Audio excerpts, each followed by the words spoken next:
Hey, what's up, beautiful people? I'm here with my dude Brent Underwood, not Carrie Underwood or any of them Underwoods, but he's a singer songwriter from North Carolina. So we're gonna have a good conversation, and have some good laughs and all that good stuff. So, you got anything you want to say to the people before I start asking you questions? Any plugs you want to plug for your music or anything like that? Yeah, just follow all Brent Underwood on Spotify, TikTok, all that stuff. I've got a new song coming out in a couple months. I just got back from Nashville to I recorded with Ben Miller, which is the guitarist for Trey Lewis. And just like you said, not Carrie Underwood, but I'm like Carrie Underwood without the money. So Yeah. Well, hopefully after this interview and doing things like this and getting your music out there, you will have the money. that'd be nice. That'd be nice. So, who inspired you, or what got you into to pursue music? Well, I mean, really, my parents.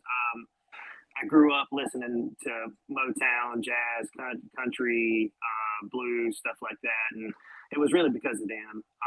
And then my older brother and sister listened to rock music quite a bit, so like Guns N' Roses and Poison, and that kind of just got me really into listening to rock. But the first band that really made me want to be a musician was Soundgarden. The Super Unknown album was the first album I ever bought. So after that, I just pursued music, and I just really dug into it because I'm from a small town in North Carolina, and it was all foreign to me to see these people, these complete strangers from another part of the country, be able to like invoke emotion and stuff like that, with a song. It's with a at the time I was going, I was maybe 12 or something like that, and it just made me really want to be able to try to figure out how to do that. So ever since then, I've just been writing and trying to make music. That's awesome. We talked about your love for metal, and I asked you when we were talking before the interview if you like metal. You're like, yeah, I've been into metal. But you now have switched and become a singer songwriter. So, how has your writing style changed from rock to country? It's really hasn't, to be honest with you, because I was in a few metal. I was in death metal bands, and obviously it's a little bit different with this genre. But the old bands I was in, like Nephilim and stuff like that, I was the guy playing the acoustic guitar. Now, of course, if it was a metal song, it'd be a little different. But like, I still write the same. I still, have an acoustic and just me in a room. So it's really not changed that much. And if anything, I mean, like I said, I'm from a small town here, so like if anything, I feel like I'm writing stuff that's kind of more genuine to who I am now. That's awesome. What made you make the switch from rock to country? Is it just because maybe you got older and wanted to slow down? I know because the rock is a lot. It's heavy. It's a lot of moving around and jumping on stage and all kind of stuff. And sometimes when you got older, the bones hurt and all kind of stuff. So is that why it was, or is it just something you want to try a little different? Yeah, that's really all it was, man. It wasn't that. I mean, I definitely will probably do rock and metal again. I'm not saying that door's closed because I mean, just like before we start recording, I just talked about your Deftones shirt, man. That's by far one of my favorite bands. But it just honestly, I'm the place I'm from has one stoplight, and that's fairly new. And I cut my teeth in Fayetteville, and everybody in Fayetteville would always make fun of me being the redneck. And I was like, well, hell, I am the redneck. So I just like to just be what I Yeah, am. yeah, Started writing more genuine stuff to me, and I'm glad, really glad I did. Not only do I feel like artistically, I'm getting to express myself a little more and sing songs about how I grew up and stuff. I mean, it's just really got me the attention that I never thought I would. So I mean, I'm pretty grateful. that's awesome. So, what's the biggest crowd you played for? Like, how many people have you played for? Um, Man, it's tough. When in Nephilim, we played a lot. We toured quite a bit around. I played Bayfest in Alabama, that had maybe 10,000. We did 4th of July, Fort Bragg was Fort Liberty now. That went for Lifehouse and Tonic, and that was probably 15,000, probably like 15,000 or so. With country, the most I've done is like close to 2,000. We opened for Diamond Rio a few years, like a year and a half back. So Wow, it's that's awesome, man. yeah, Um, man. I asked you that question because playing in big crowds like that, you see a lot of people with diversity. You probably see a lot of people with diverse, black, white, Asian. What is your experience with people with disabilities in that world or that dynamic? Do you have any experience with anything crazy that happened at shows, or how you had to help them out, or really, advocate for them on stage or things like that? Absolutely. Nephilim, there was this club called the Rock Shop that unfortunately has since closed down from Fayetteville, and there was this guy that used to come to all of our shows a long time ago, and he was unfortunately hit by a train, so he lost one of his legs, so it hurt his mobility quite a bit, so he was in a wheelchair. And when I saw him in the wheelchair come to our show, I brought his wheelchair on stage, and so he sat on stage the whole time. But like the cool thing about some of these festivals is just they're inclusive, So music doesn't care what you look like or how able you are or whatnot, and it doesn't matter. It's all love, and so I've seen people crowd surf in wheelchairs and stuff like that, and it's just awesome. That's awesome because I actually crowd surf out of my wheelchair in nothing but boxers and a tank top and tennis shoes. So yeah, I'm all about doing the crazy stuff, man. So that's awesome. Yeah, dude. With that being said, how do you feel that your music and the things that you do can impact the marginalized community and the disabled community? How can your music reach them in a way to make them feel a certain way, or make them stand up for themselves, advocate, or push themselves to maybe go to a show and experience things that they never experienced before? How do you feel that your music can offer them that opportunity or make them think about things in a different way? Well, the way I look at music and the way I look at people, I mean, it doesn't, like I said, it doesn't matter what state you're in. I mean, music's gonna you're all people, so I think music affects everybody equally the same. So I really hadn't thought of it. That's a good question. I mean, I would hope that a song that I write someone would relate to. It that's just a really good question, man. I've been interviewed a lot. I've never had anybody ask that before. Um, I always try to write positive stuff, and I hope anybody would hear my songs or a song and take it positive and make them want to do it. So I hope that um, anybody that listens to music can see that if this dude can do it, anybody can do it.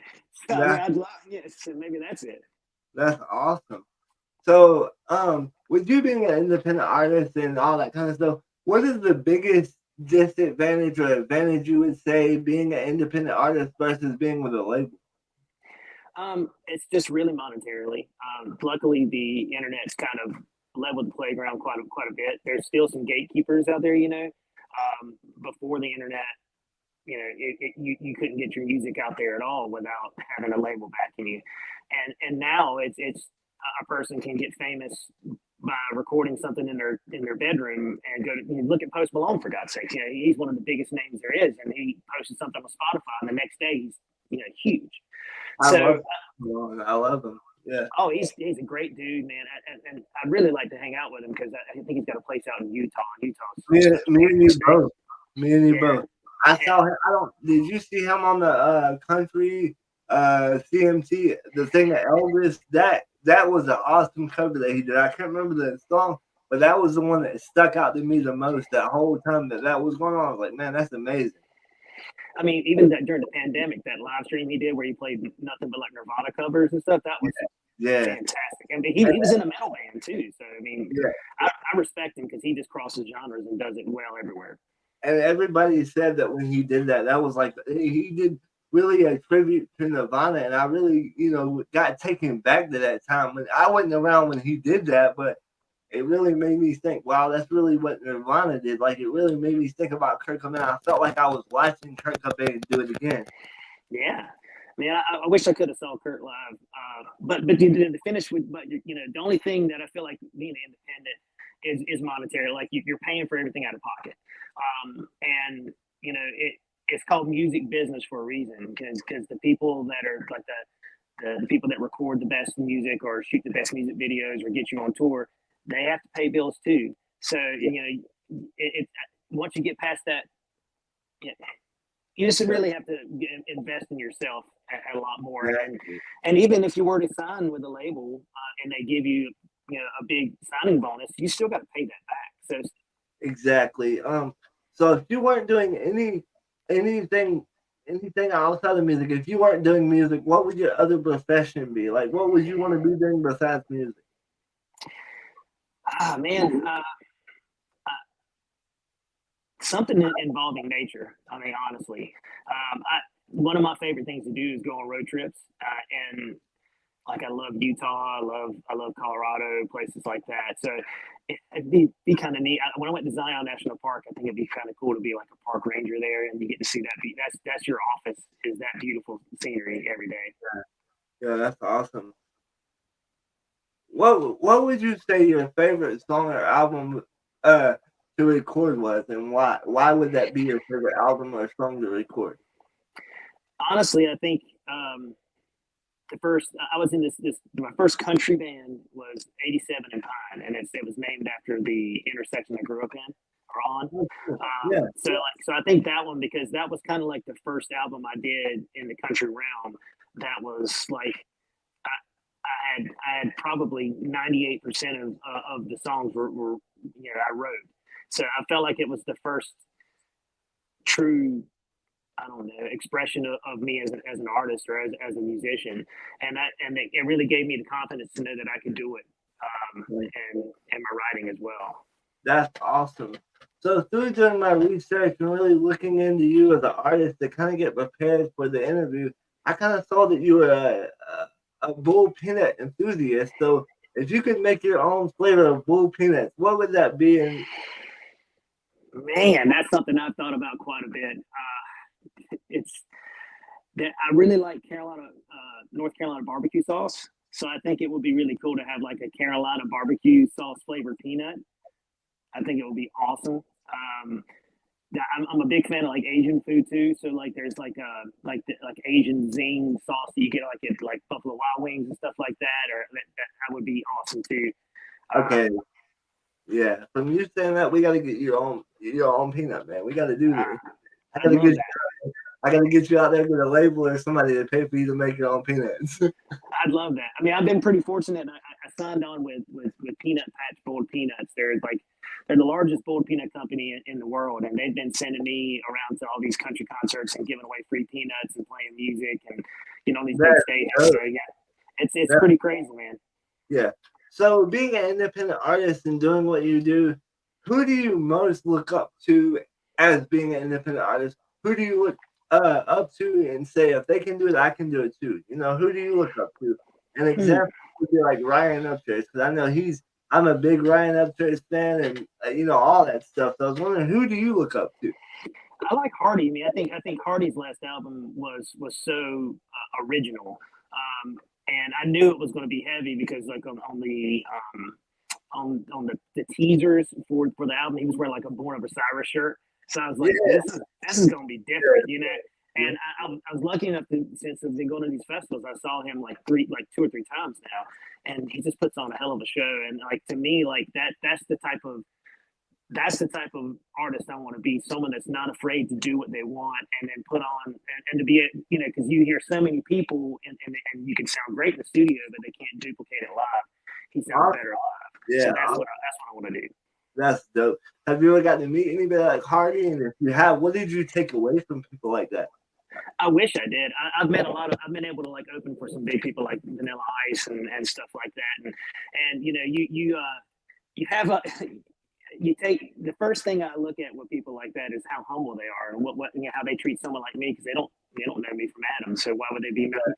You just got to be nice to everybody. And I've opened for some big names that were not so nice, which I won't say, but like people like Vanilla Ice and Steven from Taproot, Jimmy Haha from like Jimmy's Chicken Shack. The guys from Seven Mary Three were great. I mean, Wow.